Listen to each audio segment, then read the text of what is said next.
Uncle Rich, he was just took karate, and he had a rivalry with my dad. They'd argue. This was my Chicago days. Yeah. My dad's like, Jay's doing kung fu. Oh my God, it's better than karate. Uncle Rich is like, no, karate's better than kung fu. So behind my back, Uncle Rich would teach me karate. Secret spy karate. Super spy karate. You got like the capoeira of karate. Yeah, the capoeira of karate. We went through like 3 combos, only 3 combos. Probably a good idea, honestly. Yeah. So the combo, again, it was like, okay, what if someone's coming at you, right? Yeah. So Uncle Rich taught me, okay, you do 3 things. One thing is you block the hands out of the way. Yep. And then you kick them. Now, he said aim towards that area down there. Yeah. So, you know, aim towards that area down there, and then it makes them, and then you chop them. Yeah. That's what Uncle Rich may or said. may not elicit a response of, huh! From that, you get like a whole bunch of fleshy neck. Yeah. That's a pretty cool combo. We practiced this at least 100 times. I'm not even kidding. We practiced at least 100 times, which again, people have their thoughts about compliance drills, but as a kid, I learned it when I was 5,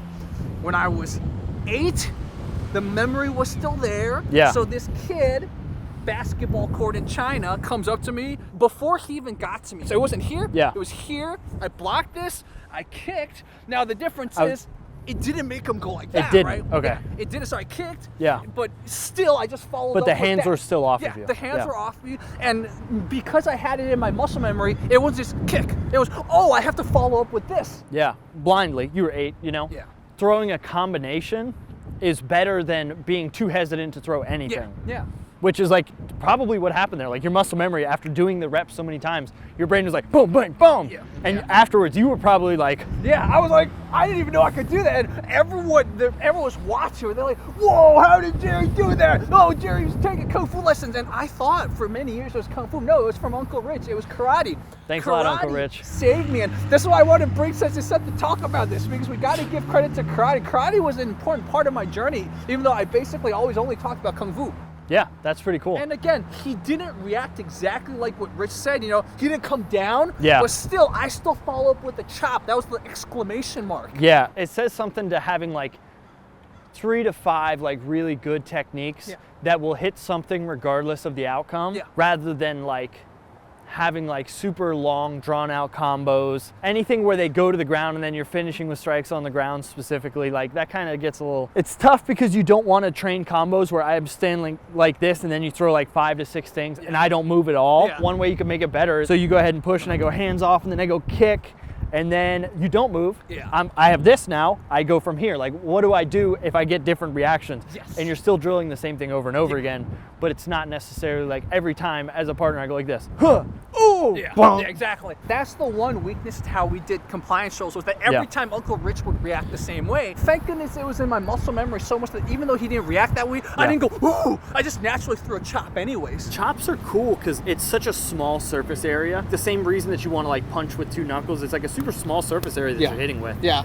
But it's also taking up a lot of space that you're hitting. Like if you chop and you hit with like from here to here on a neck, like it's a small line that you're hitting with. It's like the equivalent of like hitting with a sword. Like not like the piercing motion of a sword, but like hitting with a sword and a bunch of super small sharp points hit a large body of area of person, I guess. Exactly. Yeah, chops are kind of underrated, but they don't generate force the same way. Yeah. The other time I used to chop in a fight, I used to get a lot of fights, as you can probably tell. That's why I will never claim I'm a fighter or I'm some amazing dude, because I got that out of my way when I was young. But I initiated one time with a chop too. So I initiated because when you're fighting non-trained people, sometimes they'll flinch, right? So when you initiate with a chop, you get them to flinch, and then they flinch. I threw a bunch of kicks at the guy. Nice. So I've used chops twice in a fight. Again, not claiming I'll use it now. Now I'm running away. I'll be the first one to run away. I can tell that chops don't get emphasized enough anymore. And I get it, you know, UFC and stuff like that. There's ways of fighting and stuff like that. But we were talking about this, and Sensei Seth was talking about the rich hand. I don't know if I've told this before. One fight, I was in middle school.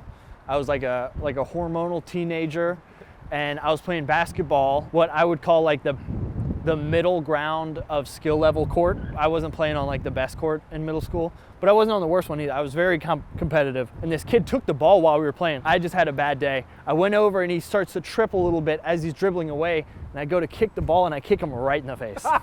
And this has, like this? Yeah, he was like dribbling like this. He kind of stumbled in this direction. I went bang, and either I hit the ball and it hit him in the face, or I kicked him in the face. Regardless, it was on me. Okay. and he gets up and he punches me in the mouth. So with a right? With a right. Okay. And then from here, I push, and that was it. Okay. That was it. It wasn't like super climactic or anything. see. But a lot of people are like, Seth, have you ever been in any street fights? So I figured I might as well add that. I kicked him in the face, and I get up. I was like, oops, bang. And then I pushed him, and we're at like a fighting range. We're like right here. I was like, what? And then he's like, what? It just kind of diffused. And what felt really cool about it afterwards, he starts to walk away. I turn around, I'm like right at the 3-point line. I'm like, ball, and I shoot it, and it goes in. I was like, oh, okay, that felt cool. But then for the rest of the day, I had like this adrenaline dump. I called my grandma. I was like, please pick me up. For the rest of the day, I was like, somebody's gonna punch me in the back of the head. When he punched you in the mouth, did it knock your head back or just no? No, it didn't even really hurt. Okay. It was straight knuckles to mouth. I had braces, so it swole up a little bit. I see. It was bang, and I went boop, and I was like, okay, we're fighting. Are we doing it? And I kind of froze a little bit because we were at a weird range now that I think about it. And I was probably staying in something like this. Super not experienced. I'd sparred a ton, but it was the first time I'd been punch bare knuckle, so it was a lot. Like the first time you get hit, you're like, yeah, exactly. whoa, that was different. I remember just kind of like being stuck there. Am I gonna come in and initiate this fight? It was kind of my fault. I got punched, and it wasn't enough to like make me not want to fight anymore.